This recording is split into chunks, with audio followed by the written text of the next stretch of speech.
क्या शाप दिया? आप गोलोक छोड़ करके मृत्यु लोक में चली जाओगी, मानवी शरीर धारण करोगी और भगवान कृष्ण से 100 वर्ष तक आपका बिछोह रहेगा, बिछोड़ा रहेगा, वियोग होगा। इस समय वही राधा गोलोक वासिनी वृषभानु की बेटी बनी हुई है। कहाँ? बरसाना में। और उनकी माता का नाम है, 2 नाम है, कलावती, कीर्ति, कीर्तिदा, यशोदा, कीर्तिदा। दा माने देना। जो दूसरों की बड़ाई करता है, बस निंदा करता ही नहीं। कोई निंदा करते हैं दूसरों की और करके 3 बातें बोलते हैं।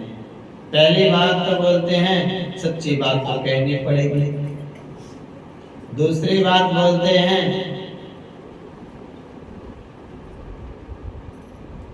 निंदा करने वाले को तो बहाना चाहिए निंदा करने का। चलो बाद में उनकी बातें बताएंगे, पहले जो राधा रानी की है वो सुनो। तो कीर्ति गाया करो सबकी, तो आप कीर्तिदा बनोगे, आपके घर में राधा रानी आएंगी। यश गाया करो सबका, तो आपका नाम यशोदा हो जाएगा, गोविंद मिल जाएंगे आपको। दूसरों की बुराई करने से न कृष्ण मिलेंगे न राधा रानी मिलेंगी। गुण गाओ,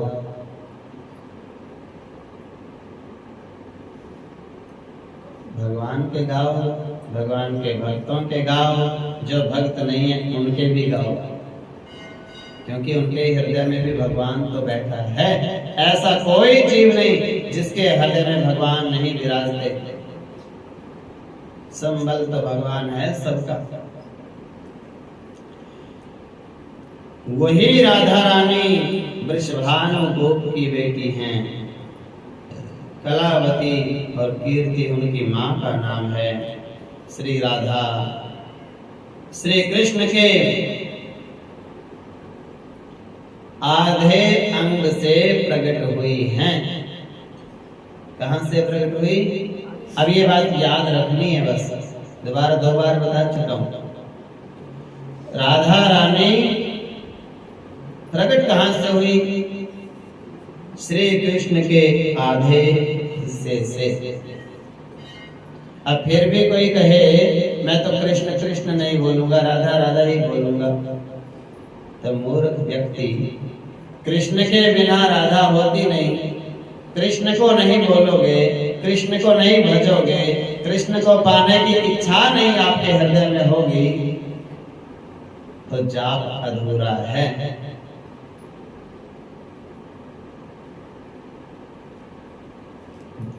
राधा के बिना श्याम आधा और श्याम के बिना राधा।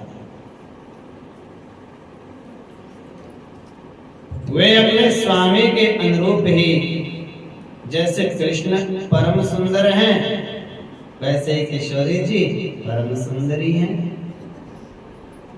श्री राधा गोलोक वासिनी हैं, परंतु इस समय श्री कृष्ण की आज्ञा से, आज्ञा कैसे? श्री दामा ने तो शाप दे दिया, जाओ मृत्यु लोक में आपका जन्म हो जाए।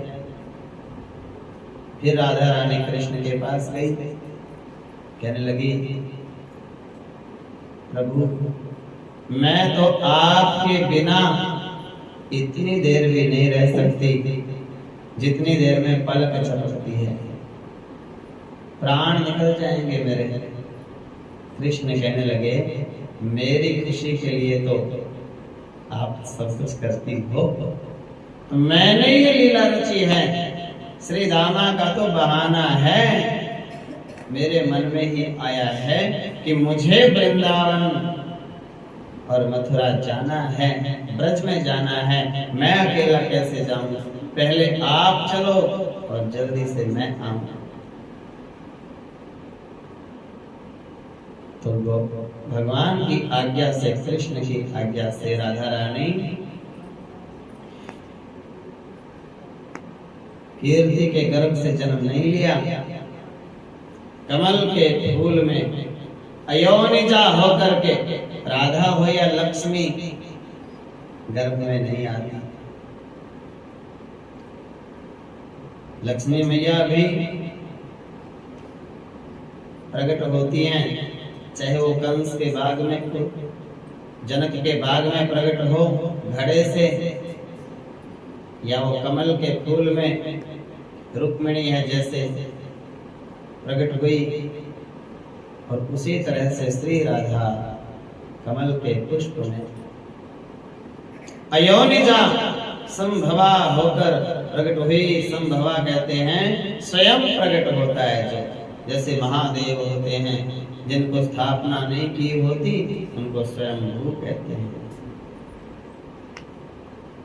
तो राधा रानी को किसी ने प्रकट नहीं किया, स्वयं प्रकट हुई, संभवा नाम होगा। ये ही देवी मूल प्रकृति ईश्वरी हैं। इन सती साध्वी राधा ने माया से माता के गर्भ को वायु पूर्ण कर दिया।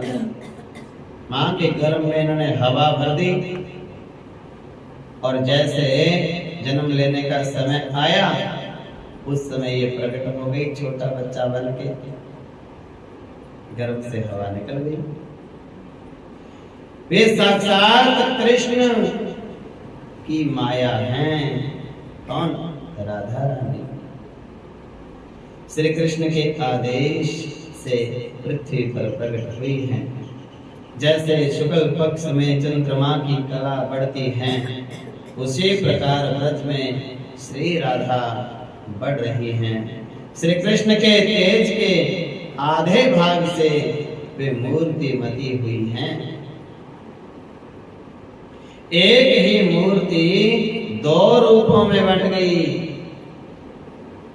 पहले अकेले कृष्ण ही थे, एक ही मूर्ति थी बस कृष्ण भगवान। फिर एक ही मूर्ति ने आधे भाग से राधा और आधा का कृष्ण, दो भाग हो गए।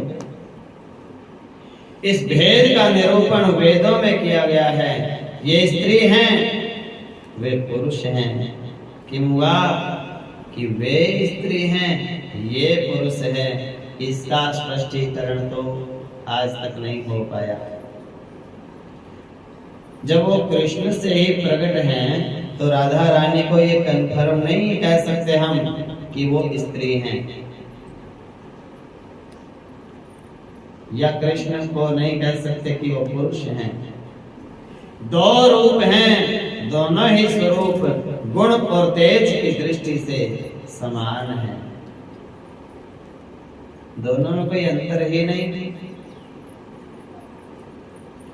पराक्रम, बुद्धि, ज्ञान और संपत्ति की दृष्टि से भी ना तो 1% भी उनमें छोटा है कोई दोनों में से, ना 1% भी कोई बड़ा। दोनों पूर्ण बराबर हैं।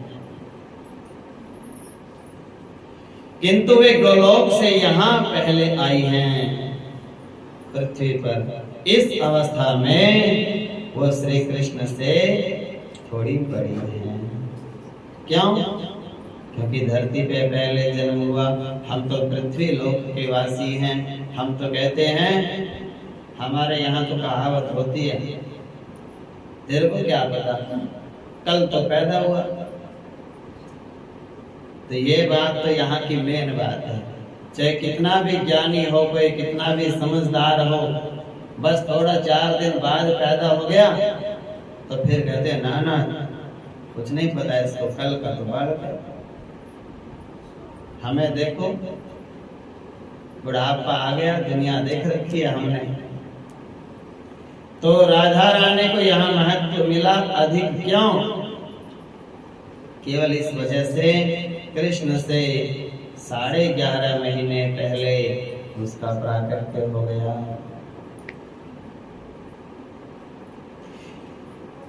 श्री कृष्ण सदा राधा का ध्यान करते हैं और राधा अपने प्रियतम का निरंतर स्मरण करती हैं।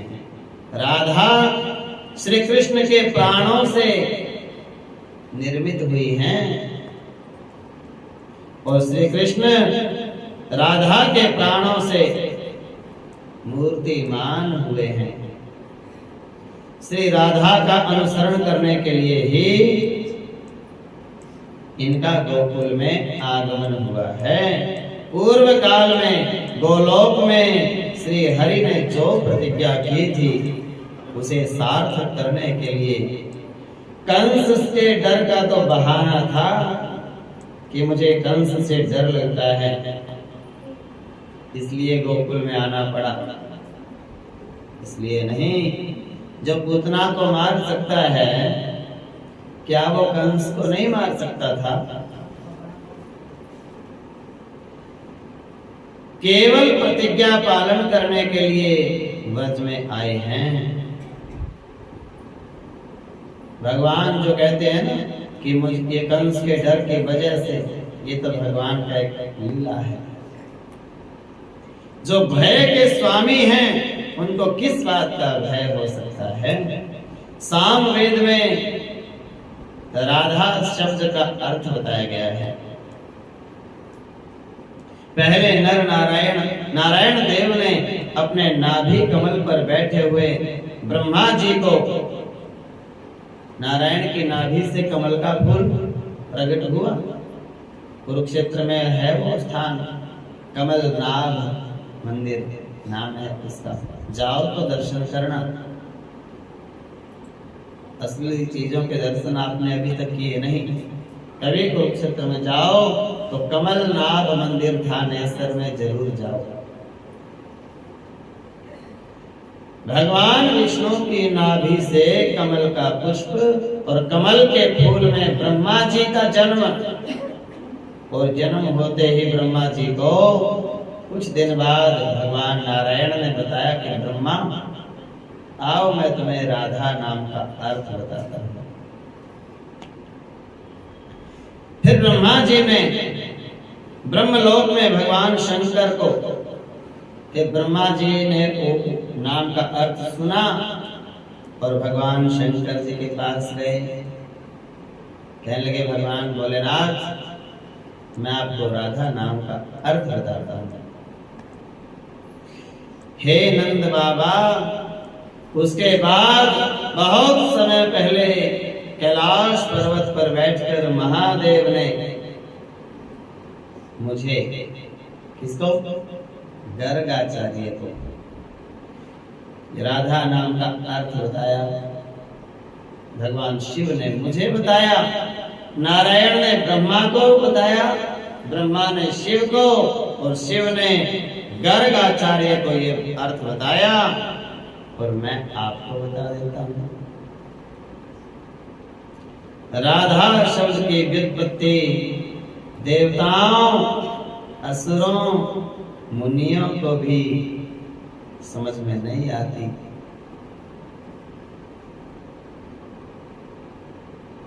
यह सबसे उत्कृष्ट एवं मोक्षदायिनी है। राधा में जो र अक्षर है, ये र अक्षर करोड़ों जन्मों के पाप, शुभ अशुभ कर्म भोग से छुटकारा दिला देता है। राधा बोलने समय जब हम र बोलते हैं, और देखो आज एकादशी भी है, सबको बधाई। जो र को फिर आ की मात्रा है, जब उसको बोलते हो तो उससे गर्भवास, मृत्यु का डर और सब शरीर के रोग दूर हो जाते हैं। फिर उसके बाद ध अक्षर आता है। जब ध बोलते हैं तो आयु लंबी हो जाती है व्यक्ति की, और जब उसके आ की मात्रा बोलते हैं ध के साथ में, भव बंधन से छुटकारा हो जाता है। और कोई पूरा राधा राधा राधा राधा बोल के उसका कीर्तन करे, श्रवण करे, तो उसके सारे दोषों का नाश हो जाता है, इसमें कोई संशय नहीं है। राधा नाम का और सुनो अगली बात, चार ही तो अक्सर होते हैं, र आ ध आ, राधा। र बोलते ही श्री कृष्ण के चरणों में प्रीति हो जाती है व्यक्ति की, राधा कृपा कर देती है। आ बोलते ही सर्ववांछित सानंद स्वरूप संपूर्ण सिद्ध समुदाय रूप एवं ईश्वर की प्राप्ति कराता है। र आ और ध श्री हरि के साथ उन्हीं की भांति अनंत काल तक उनके साथ रहने का सौभाग्य प्रदान करता है। सामान्य ऐश्वर्य ईश्वर के समान ऐश्वर्य सारूप्य विष्णु भगवान के जैसा उसमें रूप आ जाता है व्यक्ति में, और तत्व ज्ञान प्रदान करता है कौन? ध अक्षर। और ध का जो आकार है, श्री हरि की भांति तेजो राशि, दान शक्ति, योग शक्ति, योग मति तथा सर्वदा श्री हरि की स्मृति प्रदान करता है। श्री राधा नाम के श्रवण, स्मरण और कीर्तन का ये सब योग अगर मिल जाए तो मोहजाल, पाप, रोग, शोक, मृत्यु, यमराज भी कांपते हैं राधा नाम सुनते हैं। इसमें संशय नहीं है, ब्रह्म वैवर्त पुराण में ऐसा लिखा है। श्री गर्गाचार्य ने कहा, हे नंद, अब श्री कृष्ण के द्वारा जो बाल लीलाएं होने वाली हैं उनका वर्णन सुनो। उनमें मुख्य ये हैं, कृष्ण ने कौन कौन सी लीलाएं की? कुबेर के पुत्रों का उद्धार, यमलार्जुन दो वृक्ष थे जो, गोपियों के घरों से माखन चोरी, धेनुकासुर, बकासुर, अघासुर, केशी, प्रलंबासुर का वध, द्विज पत्नियों, यज्ञ पत्नियों का उद्धार और इंद्र यज्ञ का निवारण, इंद्र के कोप से व्रज की रक्षा, गोपियों का चीर हरण, उनको मनोवांछित वरदान देना, ये श्याम सुंदर अपनी लीलाओं से गोपियों का चित्त चुरा लेंगे और उन्हें सर्वदा अपने अधीन कर लेंगे। कौन बता रहा है? गर्गाचार्य। किनको? नंद बाबा को। नाम रखते समय पहले ये होते हैं संत। और मूर्ख लोग कहते हैं, घर में झगड़ा करते हैं, तुमने ये गिलास यहाँ क्यों रख दिया, तुमने ये कटोरी यहाँ क्यों रख दी, तुमने मेरी वस्तु को हाथ क्यों लगाया। उनको ये ज्ञान नहीं है, ये तो सब कुछ पहले से लिख दिया, सब बन रहा है, देखते रहो, झगड़ा करने की जरूरत नहीं, पहले से सब भगवान ने लिख रखा है। बाद में अपने अपने मारते, ऐसे नहीं करते तो ऐसे हो जाता, वैसे नहीं करते तो वैसे हो जाता, वहां नहीं जाते तो ठीक रहता। ऐसा नहीं, जो भगत वो भगत बनो। कोई भगत नहीं है एक भी तुम्हारे पास अभी तक। भूतकाल और भविष्य काल की जो टेंशन को छोड़ नहीं सकता, वो भगत कैसे हो सकता है? भक्त वहां से भक्ति शुरू होती है, पीछे जीवन में जो हो गया सब हरि को अर्पण। लेकिन ये जितनी माताएं हैं ना, इनकी सारा दिन वही कथा चलती है, बड़े दुख देखे, बड़ा दुख किया, काम बड़े करे, कोई मेरे जितना नहीं कर सकता। ये छोड़ो, भक्ति तो तब मिलेगी। वही कथा, कोई भी मिल जाए, ए बहू आजा मैं सुनाऊं मेरी तो जिंदगी की कहानी तेरे को, सारी पिछली छेड़ देंगे। ऐसे मेरे भाई थे, ऐसे मेरा आदमी था, ऐसे मेरे देवर जेठ थे, कोई मेरा था नहीं। जब हम अलग अलग हुए, किसी ने मेरे को बर्तन तक नहीं दिए, किसी ने दाने तक नहीं दिए, किसी ने मेरे को बैठने का ये भी नहीं दिया।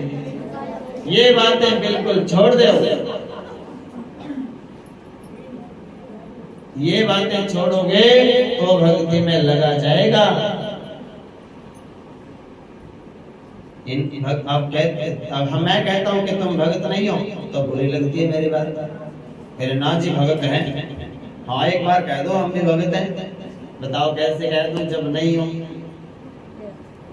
ना तो बात है उधर से छोड़नी, ना भगत ये मानना कि हम भगत नहीं हैं।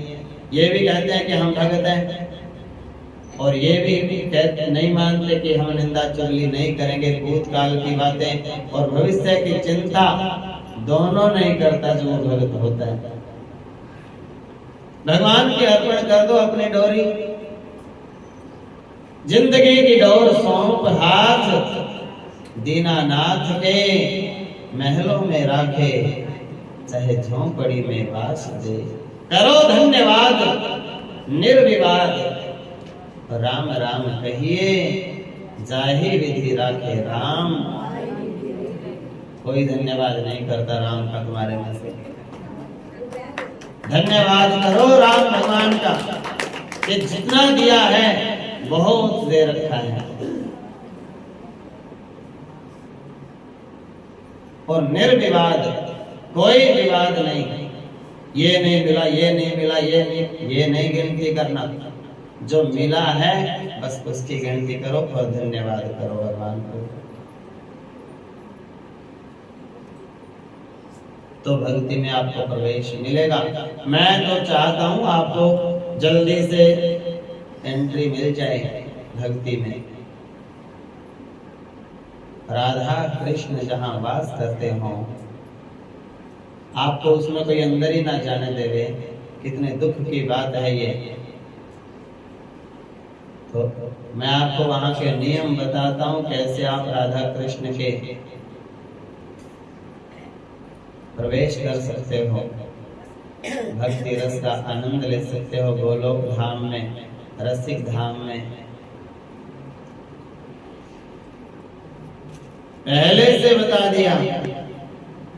उनके बाद ये रास उत्सव का आयोजन होगा, एक बहुत बड़ा आनंद वर्धन करेगा।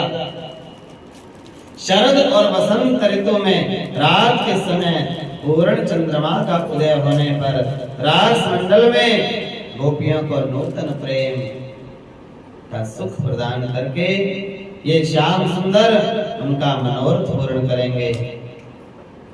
तत्पश्चात श्री दामा के साथ के कारण इनका गोप गोपियों के साथ, श्री राधा के साथ पार्थिव वियोग होगा। वियोग क्या होगा? केवल मिट्टी के शरीरों का, मन का वियोग नहीं होगा, आत्मा का नहीं होता, चित्त का नहीं होगा, बुद्धि का नहीं होगा। इनका मन, बुद्धि, चित्त, आत्मा, विचार सब एक रहेंगे। उनका कोई बिछोड़ा नहीं होगा। केवल शरीर कृष्ण का मथुरा चला जाएगा, द्वारिका चला जाएगा। राधा जी ब्रज में ही रहेंगी और माताओं को, गोपियों को भक्ति प्रदान करेंगी, कृष्ण भक्ति। 100 वर्ष के लिए ऐसा हो जाएगा। उस समय ये मथुरा चले जाएंगे, वहां इनका गमन गोपियों की भक्ति बढ़ाने के लिए होगा। शौक वर्धन करेंगे गोपियों का। ये उन्हें समझा बुझाकर धैर्य बंधाएंगे, अध्यात्मिक ज्ञान प्रदान करेंगे। उसके बाद रथ पे आरूढ़ होकर सारथी अक्रूर के साथ बड़े कमाल के ज्योतिषी हैं। एक एक बात तो आज ही बता दी, बताओ फिर आगे क्या बताएंगे। सारी बात आज ही बता रहे हैं कि फिर एक दिन अक्रूर जी आएंगे इनको लेने के लिए और रथ में बिठाकर यमुना को पार कराएंगे और फिर ये मथुरा में जाएंगे। मथुरा में जाके पहले धोबी का उद्धार, फिर दर्जी को सम्मान, फिर माली को, सुदामा नाम का माली है, और फिर कुब्जा को भाव बंधन से मुक्त कर देंगे।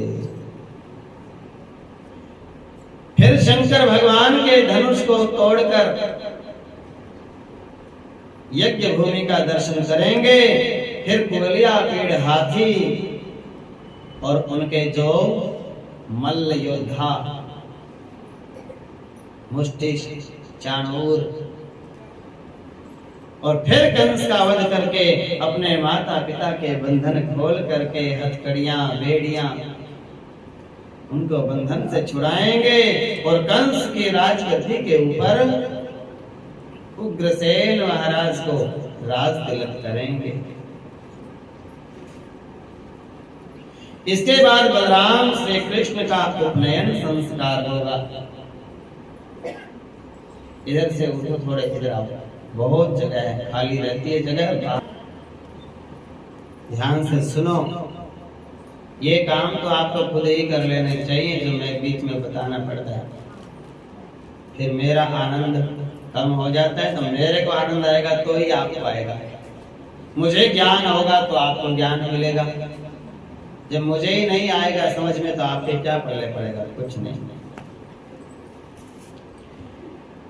कंस के राज्य पर उग्रसेन का अभिषेक करेंगे कौन? ये बालक जो आपकी गोदी में है, कृष्ण।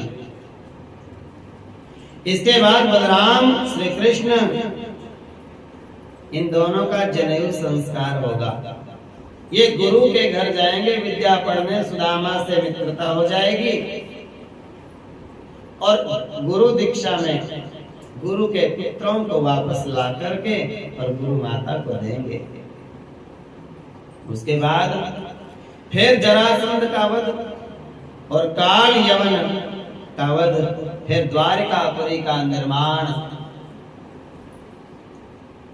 और वहां को प्रस्थान, फिर मणि की कथा, झूठा कलंक, फिर उस कलंक को मिटाना, धोना उसको, कलश को ढूंढ के देनी उनकी मणि। लो भैया ये सत्यभामा के घर में मिली है, जामवंत के पास शेर ले गया था, पंजों में उलझ गई थी, प्रसेन जीत को मार करके। फिर उस कलंक का मार्जन और मनोहारिणी लीलाएं करेंगे। तीर्थ यात्रा के प्रसंग से तुम ब्रजवासियों के साथ फिर दोबारा क्या होगा? ये कुरुक्षेत्र में जाएंगे सूर्य ग्रहण के मेले में स्नान करने के लिए, और वहीं पे आपको सबको और राधा रानी को ये दोबारा से मिल जाएंगे। फिर ये आपके साथ व्रज में आएंगे और इसके बाद ये जगदीश्वर गोलोकनाथ यहाँ राधा के साथ समस्त आवश्यक कार्य पूर्ण करेंगे और ब्रजवासियों और श्री राधा को साथ लेकर के फिर शीघ्र ही श्री धाम गोलोक धाम पधारेंगे। नारायण देव तुम्हें साथ लेकर वैकुंठ में जाएंगे। ये बात ब्रह्म वैवर्त पुराण में वर्णित है। श्री राधा माधव नाम की यत किंचित व्याख्या जो भगवान शंकर मेरे गुरु हैं, जो भगवान शंकर से मैंने सुनी थी, वह मैंने जितना ज्ञान था यहाँ बताई है आपको। इन नामों की संपूर्ण रूप से व्याख्या करने में तो मैं असमर्थ हूँ। नंद यहाँ पास ही में श्री राधा और माधव का विवाह होगा। साक्षात जगत सृष्टा ब्रह्मा जी आएंगे पुरोहित बन के, अग्निदेव को साक्षी बनाकर प्रसन्नता पूर्वक यह वैवाहिक कार्य संपन्न करेंगे। हे नंद, जो लोग तुम्हारे इस सांवले सलोने शिशु से प्रेम करते हैं वे अति भाग्यवान हैं। अलग अलग बैठा दूंगा सबको। बड़े भाग्यवान हैं जैसे विष्णु भगवान के कर कमलों की छत्र छाया में रहने वाले देवताओं को असुर नहीं जीत सकते, वैसे ही इस कन्हैया छोटे से कनुआ से प्रेम करने वालों को भीतर या बाहर किसी भी प्रकार के शत्रु नहीं हरा सकते। भीतर के शत्रु होते हैं काम, क्रोध, लोभ, मोह, अहंकार। चाहे जिस दृष्टि से देखें, गुण में देखो कृष्ण से बड़ा कोई नहीं, संपत्ति में देखो कृष्ण से बड़ा कोई नहीं, सौंदर्य में देखो, कीर्ति में, प्रभाव में, तुम्हारा ये बालक साक्षात भगवान नारायण के समान है। तुम बड़ी सावधानी और तत्परता से इसकी रक्षा करना। इस प्रकार नंद बाबा को भली भांति समझाकर आदेश देकर गर्गाचार्य जी अपने आश्रम की ओर लौट गए। उनकी बात सुनकर नंद बाबा को बड़ा ही आनंद हुआ। उन्होंने ऐसा समझा कि मेरी सारी आशा की लताएं पूरी हो गई और मैं धन्य धन्य हो गया। गांवकुल से लौटने के बाद गर्गाचार्य जी सीधे कहाँ गए? वसुदेव के पास। उन्होंने ही तो भेजा था। वसुदेव के घर गए। वसुदेव जी ने गर्ग को प्रणाम किया, अपने दोनों पुत्रों का कुशल समाचार पूछा। गर्ग जी ने उनका कुशल मंगल सुनाया और नामकरण के बारे में भी बतलाया। वह सब सुनने मात्र से ही वसुदेव और देवकी के आंसुओं में प्रेम के आंसू आ गए नेत्रों में। गर्ग जी उन दोनों वसुदेव और देवकी को आशीर्वाद देकर आनंद पूर्वक अपने घर चले गए। ब्रह्म वैवर्त पुराण में श्री कृष्ण बलराम के अन्नप्राशन की कथा मिलती है। कब? जब पहले दिन भगवान ने अन्न ग्रहण किया, जो अन्य पुराणों में नहीं मिलती ये कथा। जब गर्ग जी ने कंस के डर से छिपकर गौशाला में दोनों बालकों का नामकरण संस्कार किया तो प्रत्यक्ष रूप से अन्नप्राशन कराना विश्वसनीय नहीं जान पड़ता। वह कथा इस प्रकार मिलती है कि जब गर्गाचार्य ने एकांत में नंद और यशोदा को ले जाकर बलराम और श्री कृष्ण का नामकरण संस्कार किया और उनकी महिमा भी बताई, तब नंद और यशोदा बहुत आनंदित हुए। उन्होंने गर्ग जी से शुभ समय में इन बालकों का अन्नप्राशन संस्कार कराने का निवेदन किया। आपने नाम तो रख दिया, अब इनको अन्न का भोग लगाइए। उन्होंने गर्ग क्या किया? गर्ग ने कहा कि माघ के महीने में, अब ये बातें माताओं को याद रखनी है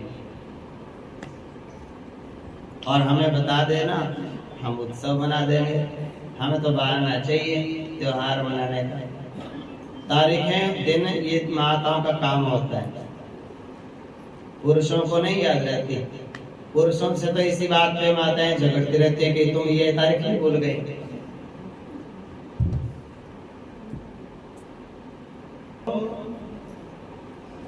माघ के महीने में चतुर्दशी को शुभ वेला में इन बालकों का अन्नप्राशन संस्कार करो। माघ के महीने में शुक्ल पक्ष में 14 के दिन भगवान कृष्ण ने पहली बार अन्न का भोग लगाया था। उस दिन गुरुवार का दिन रेवती नक्षत्र, मीन के चंद्रमा, वणिज नामक कर्ण उत्कृष्ट एवं उपयोगी योगों का उदय हुआ है। अतः नंद और यशोदा सहर्ष उक्त दिवस पर संस्कार संपन्न करने के लिए तैयारियां करने लगे। नंद जी ने अपने बंधु बांधवों और इष्ट मित्रों को निमंत्रण भिजवाया और स्वयं विभिन्न प्रकार की वस्तुओं, दूध, दही, घी, गुड़, तेल, शहद, माखन, लस्सी, चावल, चीनी, अन्न, वस्त्र, रत्न, सोना, चांदी, सारी चीजें बहुत खरीद के लेके आए। निश्चित वेला में नंद जी ने भगवान विष्णु की पूजा अर्चना की और ब्राह्मणों से स्वस्ति वाचन कराकर वेदोक्त कर्म का संपादन करने के लिए दोनों बालकों को भोजन कराया। इसके बाद विविध प्रकार के ढोल बाजे, बधाइयां बजने लगी, मंगल गाए जाने लगे। नंद जी ने ब्राह्मणों, बंधु बांधवों, बंदी गणों, आगंतुकों को भोजन कराया। बंदी जन कौन होते हैं? बिरुदावली बखान करने वाले, जो बढ़ाई गाते हैं और दान लेते हैं। प्रचुर अन्न धन इत्यादि का दान दिया। समुचित आदर सम्मान करके नंद जी ने सबको विदाई दी। फिर गर्गाचार्य बालक कृष्ण को गोद में लेकर के एकांत स्थान में चले गए और बड़ी भक्ति और प्रसन्नता से उस परमेश्वर को प्रणाम करके उनका विधि पूर्वक स्तवन किया, स्तुति करने लगे। उस समय उनके नेत्रों से आनंद के आंसू बह रहे थे। शरीर में रोमांच हो रहा था, आनंद हो रहा था। ऐसे शरीर पुलकायमान, पुलकित हो रहा था। मस्तक भक्ति भाव से उस बालक के चरणों में अपने आप झुक गया था।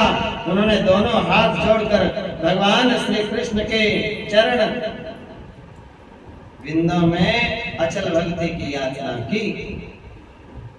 गर्ग जी की बात सुनकर भगवान भक्त वत्सल श्री कृष्ण हंस पड़े और वरदान दे दिया कि तुम्हें मेरी अचल भक्ति प्राप्त हो।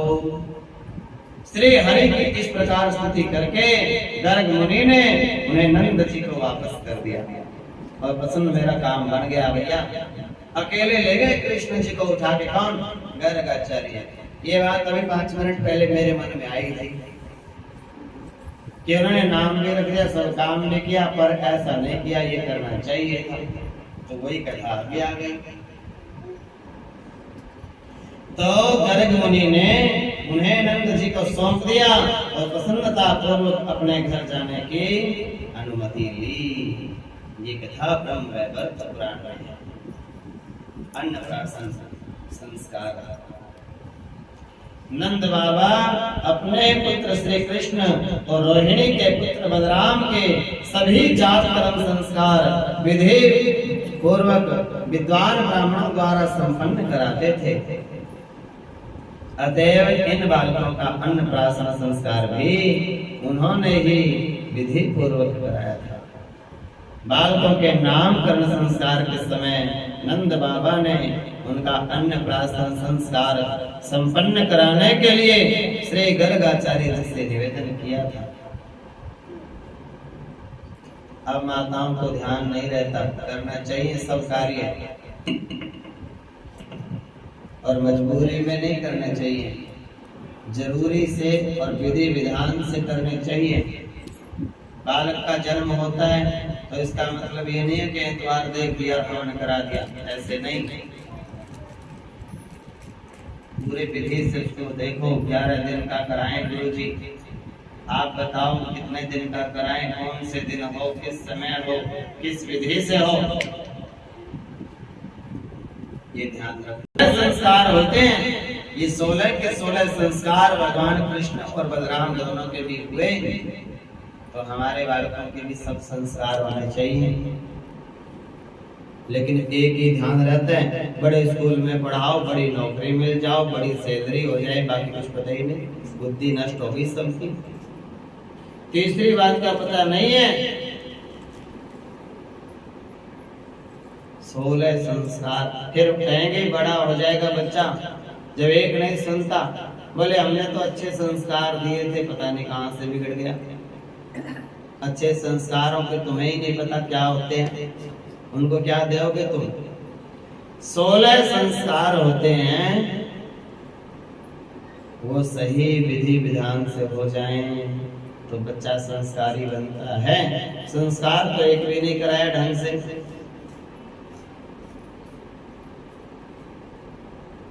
विवाह भी ढंग से नहीं करने देते, उसमें भी पंडित जी को कहते हैं जल्दी जल्दी कर दो।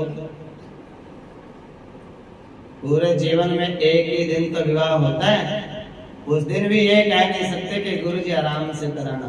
बोले ना जी ना, पैसे ले लेना मेरे से जितने मर्जी बाद में, पर जल्दी कर दो। तभी तो गड़बड़ हो रहा है सब काम।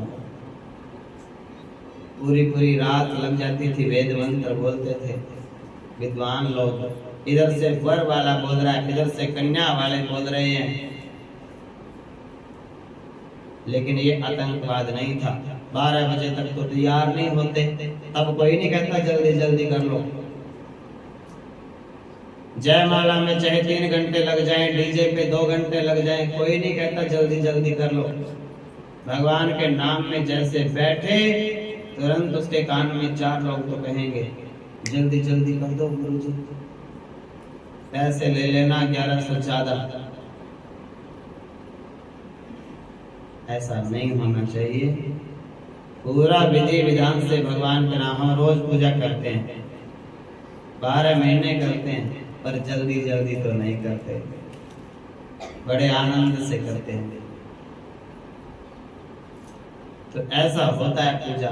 तो पूजा में भी जल्दी हो गई। शांति प्राप्त करने के लिए तो वो काम कर रहे हो, और वही काम शांति से कर नहीं सकते तो शांति कैसे मिलेगी? जो शांति के लिए कर रहे हैं, सुख के लिए कर रहे हैं, वो शांति से तो करो तो शांति मिलेगी। ब्रह्म वैवर्त पुराण में इनका वर्णन मिलता है। गर्ग आचार्य ने विचार किया, सर्व समर्थ पूर्ण ब्रह्म परमेश्वर ही नंद नंदन के रूप में प्रकट हुए हैं। इनकी योग माया पर भी अपने को बहुत बलशाली समझने वाले कंस का कोई बस नहीं चला। कंस के तो हाथ में से इन कृष्ण की योग माया छुड़ा के आकाश में चली गई। कृष्ण का क्या बिगाड़ लेंगे वो? कंस इन का कुछ नहीं बिगाड़ सकते। नंद नंदन के अन्नप्राशन के अवसर पर मेरा उपस्थित रहना नंद और यशोदा को कंस के कोप का भाजन बन सकता है।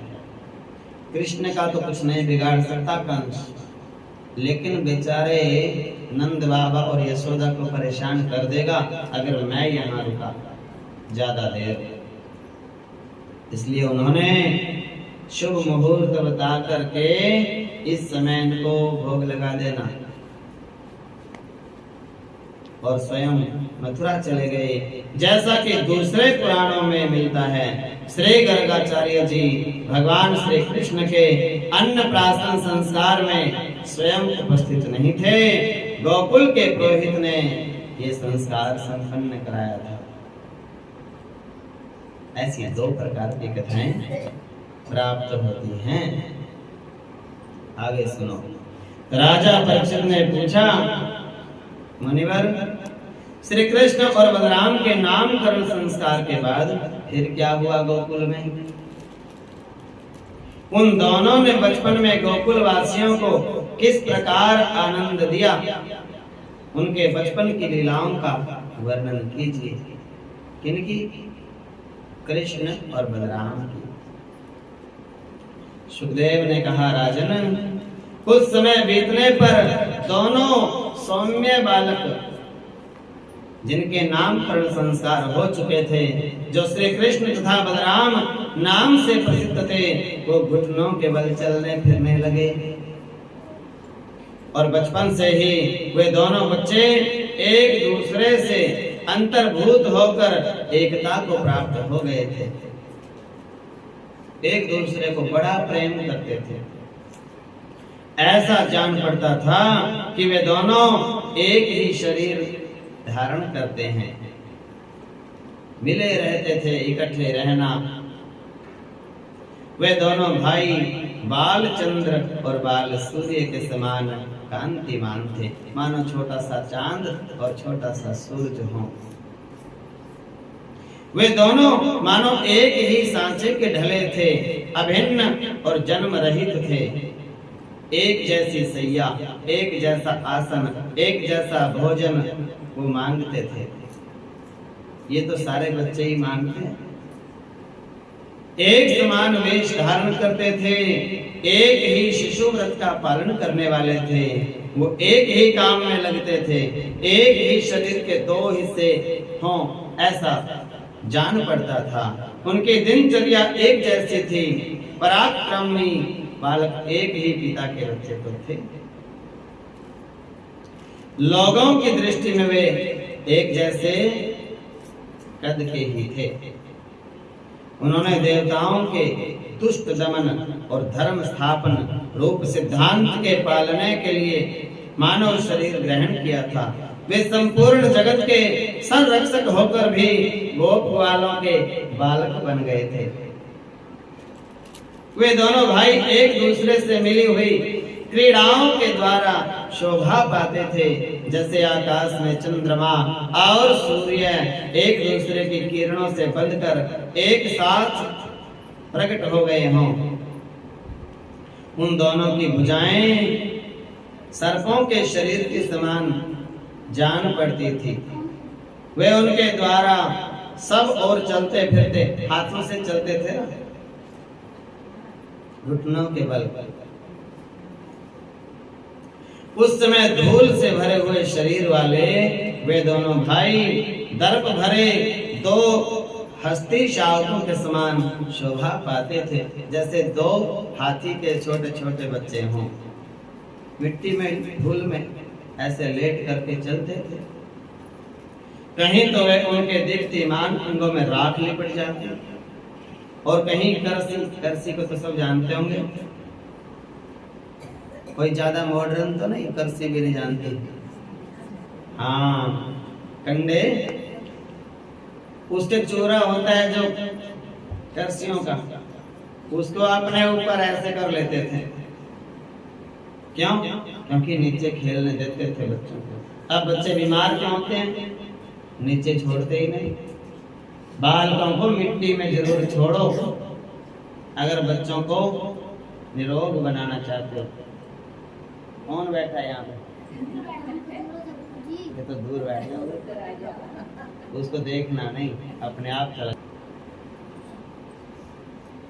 वो अग्नि के दो कुमार शाख और विशाख, अग्नि देवता के दो पुत्र होते हैं।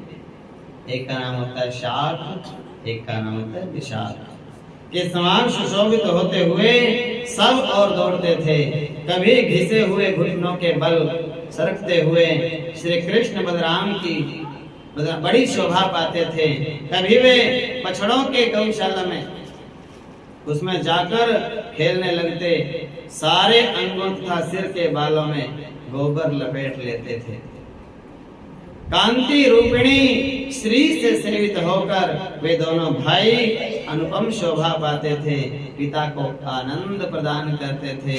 कभी कभी बाल स्वभाववश विपरीत कार्य भी कर बैठते और जोर जोर से हंसने लगते। बच्चे ऐसे होते हैं, गलत काम करके और हंस पड़ते हैं। माँ बाप कहते हैं एक तो एक नुकसान कर दिया, ऊपर से हंस रहा है। वे सदा क्रीड़ा कौतूहल में ही लगे रहते थे। उनके सिर के बाल घुंघराले नेत्रों पर लटक कर उनको परेशान भी कर देते थे और उनको चंचल भी कर देते थे। उन दोनों के मुख चंद्रमा के समान सुंदर थे और वे सुकुमार बालक बड़े सुहावने लगते थे। वे क्रीड़ा में ही आसक्त हो सारे ब्रज में विचरते रहते थे। उन दोनों अत्यंत मत वाले बालकों को सभी जगह जाते देखकर नंदगोप तो उनको रोक नहीं पाते थे। ये बातें कहाँ लिखी हैं? हरिवंश पुराण में। वे दोनों भाई अपने नन्हे नन्हे पांवों को गोकुल की कीचड़ में घसीटते हुए ऐसे ऐसे, उठाने नहीं पैर और कीचड़ में चलना, ऐसे चलते थे। उस समय उनके पांव और कमर के घुंघरू झुन झुन रुन झुन बजते थे। वो शब्द बड़ा भला मालूम पड़ता। स्वयं वे दोनों उस ध्वनि को सुन करके खिल जाते थे। वो कहता है आपकी तागड़ी ज्यादा बज रही है, वो कहता है मेरी। कभी कभी वे रास्ते चलते किसी अज्ञात व्यक्ति के पीछे हो लेते थे, अनजान व्यक्ति के पीछे पीछे चलने लग जाते। फिर जब देखते ये तो कोई दूसरा है, हमारे घर का नहीं है, हमारी गली मोहल्ले का आदमी नहीं है, तो झट से रुक जाते और डर के अपनी माता यशोदा और रोहिणी के पास दौड़ आते थे। माताएं ये सब देखकर स्नेह से भर जाती थी। उनके स्तनों से दूध की धाराएं बहने लगती थी। उन दोनों नन्हे नन्हे से शिशु अपने शरीर में कीचड़ का अंगराग पाउडर लगा के ऐसे लेप करके लौटते तो उनकी सुंदरता और भी बढ़ जाती। माताएं उन्हें आते ही दोनों हाथों से गोद में लेकर के हृदय से लगा लेती। ऐसा नहीं सोचती कि मेरे कपड़े गंदे होंगे, ना ना।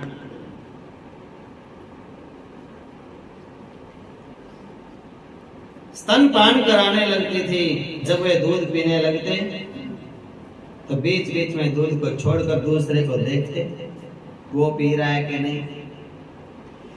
मुस्कुरा मुस्कुरा कर अपनी माताओं की ओर देखने लगते। मंद मंद मुस्कान, छोटी छोटी दंतलियां, भोला मुख देखकर आनंद के समुद्र में डूबने उतरने लगती माताएं तो आनंदित होकर के। और जब श्री कृष्ण और बलराम दोनों कुछ बड़े हुए तो ब्रज में घर के बाहर ऐसी बाल लीलाएं करने लगे जिनसे गोपियां तो देखती ही रह जाती। हे भगवान, जब वे किसी बैठे हुए बछड़े की पूंछ पकड़ लेते और बछड़ा डर के इधर उधर भाग जाता तो वे दोनों और जोर से पूंछ पकड़ लेते और बछड़ा उन्हें घसीटते हुए दौड़ने लगता था। गोपियां अपने घर का काम धंधा छोड़कर बोली आओ वो देखो क्या हो रहा है बाहर। वो ना तो पूंछ को छोड़ रहे और ना बछड़ा भागने से रुकता और दोनों को ऐसे धूल मिट्टी में, बछड़ा तो रमन रेती में लिटा देता दोनों को। परम आनंद में मग्न हो जाती। कन्हैया और बलराम दोनों बड़े चंचल बड़े खिलाड़ी थे। कहीं तो हिरण, कभी गाय, सींग वाले पशुओं के पास दौड़ जाते और कभी तो अग्नि के पास चले जाते। कभी दांत से काटने वाले कुत्तों के पास पहुंच जाते, कभी आंखें बचाकर तलवार उठा लेते, कभी कुएं या गड्ढे के पास जल में गिरते गिरते बच जाते, कभी मोर और पक्षियों के पास चले जाते, कभी कांटों की ओर बढ़ जाते थे। माताएं उन्हें बहुत मना करती परंतु उनकी एक नहीं चलती थी। ऐसी स्थिति में वे घर का काम धंधा भी नहीं संभाल पाती थी। उनके चक्कर में उनका चित्त बच्चों को भय की वस्तुओं से बचाने की चिंता से अत्यंत चंचल रहता था। ये बातें कहाँ लिखी हैं? श्रीमद् भागवत महापुराण में। कुछ ही दिनों में यशोदा और रोहिणी के लाडले लाल घुटनों का सहारा लिए बिना अचानक ही खड़े होकर गोकुल में चलने फिरना सीख गए।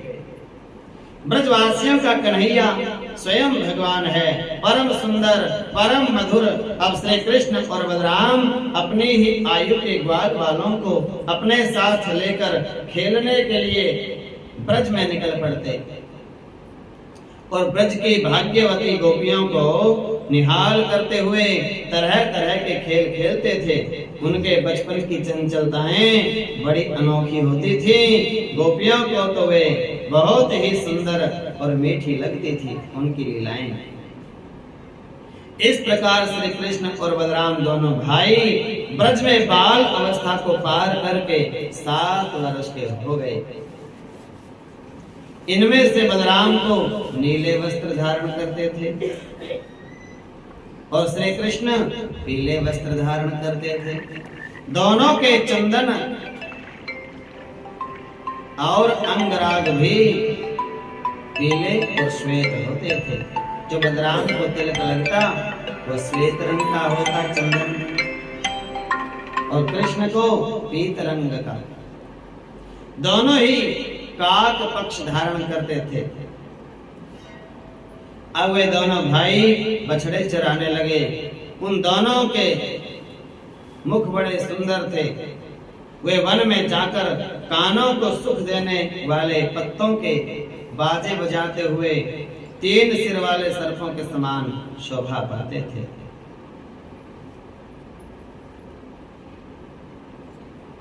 मोर पंख के ही बाजूबंद, कर्ण भूषण पहने, पत्तों के ही सुंदर मुकुट धारण किए वे दोनों भाई वृक्ष से के निकलते हुए नए पौधों के समान दिखाई देते थे। सब शरीर पे पत्ते लगा लेते थे, बांध लेते थे, ऐसा लगता है ये चलते फिरते पेड़ पौधे हैं। पत्तों की मजाक बना बना के वो बजाते, आवाजें निकालते तरह तरह की। उनका वक्ष स्थल वन माला से सुशोभित था। कमल पुष्पों के शिरोभूषण और सूत का यज्ञोपवीत धारण करके वे दोनों ग्वाल बालकों के समान मुरली बजाया करते थे। उनके साथ छींका और तुम्बी भी रहते थे। कहीं एक दूसरे की ओर देखकर हंसते हंसाते, कहीं भांति भांति के खेल खेलते, कहीं पत्तों के बिछौनों पर सोकर नींद भर लेते। इस प्रकार बछड़े चराते, वन की शोभा बढ़ाते, बारंबार सब और चक्कर लगाते और चंचल गति वाले घोड़े के बच्चों के समान उछल कूदते उस वन में विहार करते थे। बोलो वृंदावन जय जय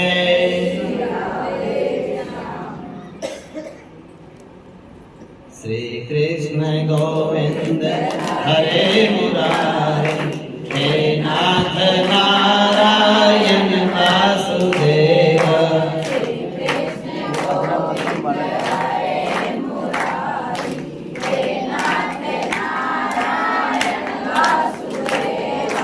गोविंद गोविंद हरे मुरारी, हे नाथ नारायण वासुदेव।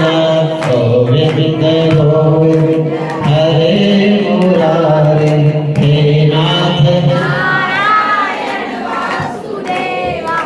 हे नाथ नारायण वासुदेव, हे नाथ नारायण वासुदेव।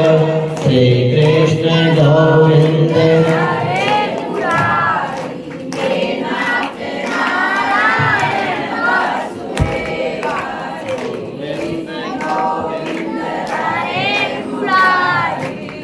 नाथ नारायण वासुदेव। हे नाथ नारायण वासुदेव, हे नाथ नारायण वासुदेव। हे नाथ नारायण वासुदेव, हे नाथ नारायण वासुदेव। श्री कृष्ण गोविंद हे नाथ नारायण वासुदेव। श्री कृष्ण गोविंद हरे मुरारी, हे नाथ नारायण वासुदेव। बोलो वृंदावन जय माधव मदन मुरारी, राधे श्याम श्याम श्याम। जय माधव मदन मुरारी, राधे श्याम श्याम।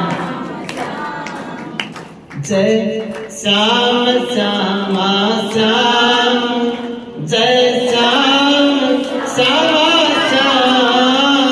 जय श्याम श्याम, जय जय श्याम श्याम श्याम।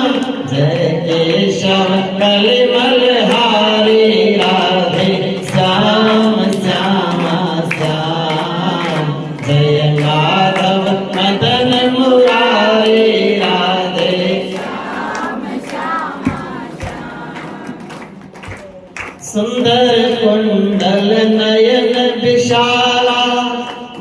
सोहे वैजंती माला सुंदर कुंडल,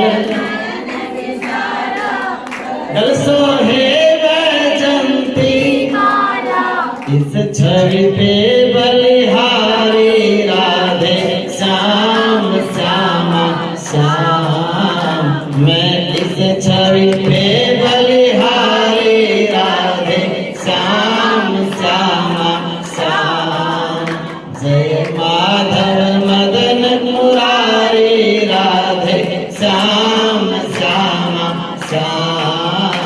जय माधव मदन मुरारी राधे श्याम श्यामा श्याम। कब हो लूट लूट दही खायो, कब हो मधुबन रास रचायो, कब हो लूट लूट दही खायो, कब हो मधुबन रास रचायो। नाच कुंज बिहारी राधे श्याम श्यामा श्याम। मेरे नाचे कुंज बिहारी राधे श्याम श्यामा श्याम। जय माधव मदन मुरारी राधे श्याम श्यामा श्याम। जय केशव कलमल हारी राधे श्याम श्यामा श्याम। बाल बाल संग गैया चराई, बन बन भ्रमत रहे यदुराई। बाल बाल संग गैया चराई, वन वन भ्रमत फिरत यदुराई। कांधे कामल कारी राधे श्याम श्यामा श्याम। और कांधे कमली काली राधे श्याम श्यामा श्याम। जय माधव मदन मुरारी राधे श्याम श्यामा श्याम। जय माधव मदन मुरारी राधे श्याम श्यामा श्याम। चुरा चुरा नवनीत जो खायो, भजन पूरा दो, भजन पूरा ध्यान दो। चुरा चुरा नवनीत जो खायो, ब्रज बन कन्हैये नाम धरायो। चुरा चुरा नवनीत जो खायो, ब्रज बन कन्हैये नाम। माखन चोर मुरारी राधे श्याम श्यामा श्याम। ये तो माखन चोर मुरारी राधे श्याम श्यामा श्याम। जय माधव मदन मुरारी राधे श्याम श्यामा श्याम। एक दिन मान इंद्र को मारो, नख ऊपर गोवर्धन धारो। एक दिन मान इंद्र को मारो, नख ऊपर गोवर्धन धारो। नाम पढ़ो गिरधारी राधे श्याम श्यामा श्याम। और नाम पढ़ो गिरधारी राधे श्याम श्यामा श्याम। जय